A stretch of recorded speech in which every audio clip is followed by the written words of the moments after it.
चलिए दोस्तों, मैं आ गई हूँ एक और नई कहानी लेकर। कहानी का नाम है श्राप, भेड़िया और सानिया की प्रेम कहानी। चलिए बढ़ते हैं कहानी की ओर। यह कहानी एक छोटे से गांव की है जो चारों ओर से घने जंगलों से घिरा हुआ था। गांव के लोग उस जंगल से बेहद डरते थे क्योंकि वहां अजीब अजीब घटनाएं होती रहती थी। कहते थे कि इस जंगल में एक भेड़िया रहता था, लेकिन यह कोई साधारण भेड़िया नहीं था। वह भेड़िया दिन में इंसान के रूप में जंगल में घूमता और रात होते ही भेड़िए का रूप धारण कर लेता था। लोग इस प्राचीन भेड़िए से दूर रहते थे, लेकिन गांव की एक लड़की सानिया के जीवन में उसकी कहानी कुछ अलग ही मोड़ लेती है। सानिया गांव की सबसे सुंदर और समझदार लड़की थी। उसकी बड़ी बड़ी आंखों में सपने थे और वह अक्सर जंगल की ओर देखते हुए घंटों बैठी रहती थी। उसे हमेशा ऐसा लगता था कि कोई उसे जंगल से बुला रहा है, लेकिन वह इस अजीब से आकर्षण को कभी समझ नहीं पाई। एक दिन वह अपने दोस्तों के साथ जंगल के किनारे गई। उसके दोस्तों ने उसे जंगल में जाने से मना किया, लेकिन सानिया का दिल किसी अज्ञात शक्ति की ओर खिंचा जा रहा था। वह अकेले ही जंगल में चली गई। जंगल के अंदर गहरी खामोशी थी, लेकिन अचानक उसे पत्तों की सरसराहट सुनाई दी। जब उसने मुड़कर देखा तो उसकी नज़र एक युवक पर पड़ी। वह युवक बहुत ही आकर्षक था। युवक बहुत ही रहस्यमय लग रहा था। उसकी आंखों में एक अजीब सी चमक थी और उसकी उपस्थिति में कुछ अलौकिकता थी। सानिया ने उसकी ओर अजीब सा खिंचाव महसूस किया। युवक ने अपना नाम आरव बताया और कहा कि वह भी उसी जंगल का रहने वाला है। दोनों के बीच धीरे धीरे बातें बढ़ने लगी और हर शाम सानिया उससे मिलने जंगल में जाने लगी। सानिया और आरव जंगल में घंटों समय बिताते। उनकी दोस्ती कब प्रेम में बदल गई तो उनको पता ही नहीं चला।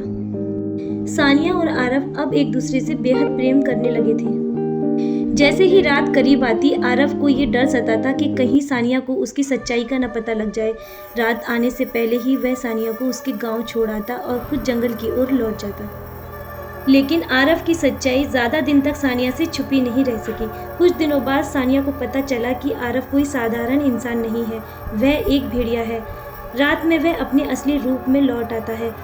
एक शाप ने उसे भेड़िया के रूप में बदल दिया था और अब वह तभी इंसान बन सकता है जब कोई उसे सच्चा प्रेम करे।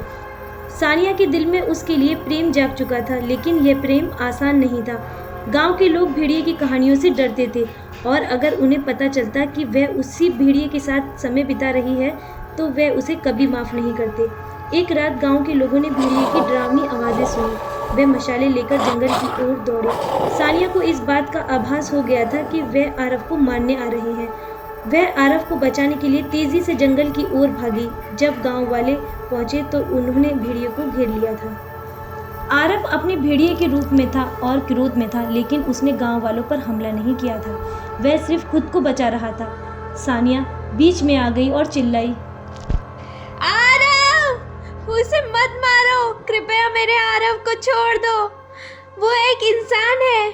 आरव, उसे मत मारो, वो सिर्फ शापित है। आरव को छोड़ दो, मेरे आरव को मत मारो, मैं उसके बिना नहीं रह सकती। लेकिन गांव वाले उसकी बात सुनने को तैयार नहीं थे। वे भेड़िए को एक खतरे के रूप में देखते थे और उसे मारने पर उतारू थे। सानिया ने अपनी प्यार की सच्चाई सबके सामने रख दी, लेकिन लोग उसे पागल समझ रहे थे। जब गांव वालों ने भेड़िए पर हमला करने की कोशिश की तो सानिया ने आरव को कसकर अपने गले लगा लिया। जैसे ही उसने उसे छुआ, आरव की आंखों में एक नई चमक आ गई।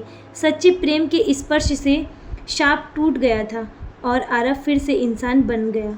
गांव के लोग यह चमत्कार देखकर दंग रह गए, लेकिन तभी एक जोरदार चीख जंगल से गूंज उठी।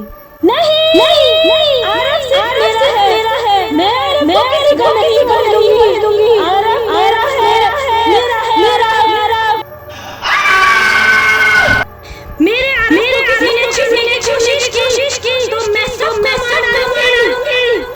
श्राप टूटने के साथ ही जंगल की जादूगरनी भेड़िया जाग गई। वह किसी और भयानक शक्ति को बुलाने लगी जो सदियों से उस श्रापित भूमि में कैद थी। आरव ने सानिया से कहा, तुमने मुझे श्राप मुक्त कर दिया, लेकिन अब हमें इस जंगल से तुरंत भागना होगा। यह जगह अब और भी खतरनाक हो चुकी है। सानिया और आरव अब उस मंदिर से बाहर निकल गए। जब से आरव भेड़िया बना था तो उसका घर वो मंदिर ही था। आरव उस मंदिर को ही अपना घर मानता था। अब इस मंदिर में ही उसका श्राप टूट चुका था। वो बेहद प्रसन्न था। सानिया और आरव ने मिलकर गांव छोड़ने का फैसला किया, लेकिन गांव के लोग अब समझ चुके थे कि उस जंगल में सिर्फ एक भेड़िया नहीं था, और भी मायावी भेड़िए थे। अब वह जंगल नई और भी भयानक शक्तियों का अड्डा बन चुका था, जो हर किसी की जान लेने के लिए उतारू था।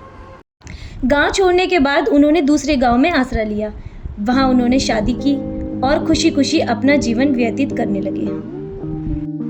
भले ही सानिया और आरव का प्रेम श्राप तोड़ने में सफल रहा, लेकिन जंगल की डरावनी कहानी अब भी ख़त्म नहीं हुई थी। लोग अब भी रात में जंगल की ओर देखने से डरते थे, क्योंकि वहां से आज भी अजीब अजीब आवाज़ें आती थीं, जो इंसान और भेड़िए की प्रेम गूंज के साथ किसी और अंधेरी ताकत का संकेत देती थी। लौट आओ जंगल की ओर, ये जादूगरनी भेड़िए की आवाज़ थी, जो आरव से बहुत प्रेम करती थी, परंतु आरव उससे प्रेम नहीं करता था। आरव और सानिया अपना वैवाहिक जीवन खुशी खुशी जी रहे थे, लेकिन उनके दिलों में एक अजीब सा डर हमेशा बना रहा। वह जानते थे कि जंगल की प्राचीन आत्माओं ने अब उन्हें अकेला नहीं छोड़ा।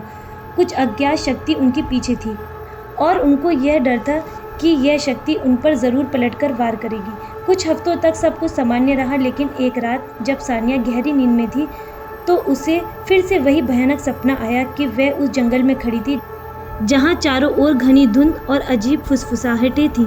उसके कानों में एक आवाज़ गूंज रही थी, तुम्हारे प्यार ने उसे मुक्त किया, लेकिन तुम्हें इसकी कीमत चुकानी पड़ेगी सानिया। मैं तुम्हें मार डालूंगी सानिया। आरव सिर्फ मेरा है, वो तुम्हारे पास ज्यादा दिन नहीं रह पाएगा, वो मेरे पास आ जाएगा जंगल की ओर। सानिया अचानक जाग उठी और पसीने में भीगी हुई थी। आरव समझ चुका था कि ये डर गई है। आरव ने उसे गले लगा लिया। जब सानिया ने उसको अपने सपने की सच्चाई के बारे में बताया, तो आरव ने उससे वादा किया कि सानिया, मैं तुमसे बहुत प्रेम करता हूँ और तुम्हें कभी छोड़कर नहीं जाऊँगा। अगली सुबह सानिया ने आरव को बताया कि वह गर्भवती है। ये बात सुनकर आरव बहुत खुश हुआ, लेकिन आरव को एक अनजान सा डर सता रहा था। उसको ये चिंता हो रही थी कि कहीं उसका शाप का असर उसकी होने वाली संतान पे न पड़ जाए। वो बहुत चिंतित था। एक रात जब सानिया सोई थी, तो उसने देखा कि आरव उसके पास नहीं था। सानिया ने उठकर घर के बाहर देखा। सामने देखती है कि आरव जंगल की ओर जा रहा है। उसे देखकर सानिया ने आवाज़ दी, आरव! लेकिन आरव ने पीछे मुड़कर नहीं देखा। उसकी आंखों में फिर से वही भेड़िए की लाल चमक थी।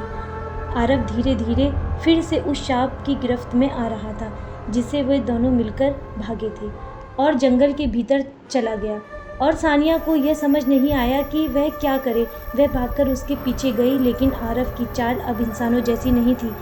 वह फिर से एक भेड़िए में बदल चुका था। जब सानिया जंगल में पहुंची, तो उसे एक बार फिर उस मंदिर का ख्याल आया, जहां उन्होंने अपना श्राप तोड़ा था। वह मंदिर अब पहले से भी ज़्यादा भव्य लग रहा था। जैसे ही सानिया ने मंदिर के अंदर कदम रखा, उसे एक पुरानी किताब और तावीज़ दिखाई दी। किताब में लिखा था कि श्राप केवल तब तक टूटा रहता है जब तक प्रेम स्थिर रहता है। अगर प्रेम में कोई डर या संशय या लालच आ जाए, तो श्राप और भी ताकतवर होकर वापस लौटता है। सानिया का दिल टूट गया था। उसने आरव को बचाने के लिए अपने प्रेम की सच्चाई साबित की, लेकिन अब इस नए डर ने श्राप को और भी ज़्यादा भयानक बना दिया था। आरव भेड़िए के रूप में मंदिर के बाहर खड़ा था। उसकी आंखें लाल और चमकदार थीं, और वह सानिया की ओर धीरे धीरे बढ़ रहा था। सानिया जानती थी कि उसे अब कुछ तो बड़ा बलिदान देना होगा, लेकिन तभी आरव ने कहा, जो भेड़िए के रूप में था, सानिया, तुम इस हाल में जंगल क्यों आई? सानिया, ये जंगल बहुत खतरनाक है। हमारे बच्चे के बारे में सोचो सानिया। लौट जाओ सानिया, घर लौट जाओ। मैं अभी अपने वश में नहीं हूँ सानिया। हमारे बच्चे के बारे में सोचो सानिया। लौट जाओ, मैं अभी अपने वश में नहीं हूँ सानिया। लौट जाओ, मैं तुम्हारे हाथ जोड़ता हूँ सानिया।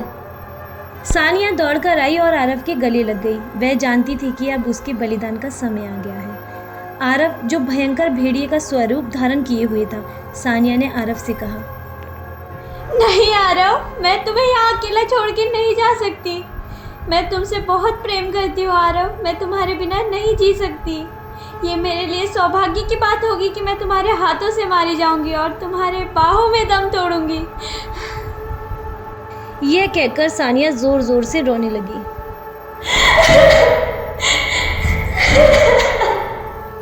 यह सुनकर आरव की आंखों से आंसू झलक उठे और वह धीरे धीरे शांत हो रहा था। वह अपने आप को काबू करने की पूरी कोशिश कर रहा था।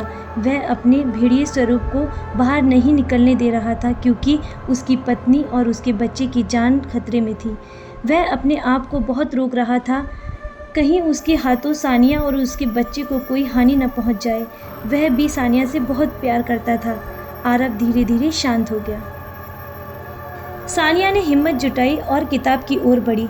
जैसे ही उसने किताब के आखिरी पन्ने को खोला, पन्ने पर लिखा था शाप को पूरी तरह से ख़त्म करने का उपाय था उस आत्मा को फिर से जागृत करना होगा जिसने इसे शुरू किया था, लेकिन यह बेहद खतरनाक था। सानिया ने किताब के निर्देश का पालन करते हुए मंदिर के पुराने यंत्रों का उपयोग किया।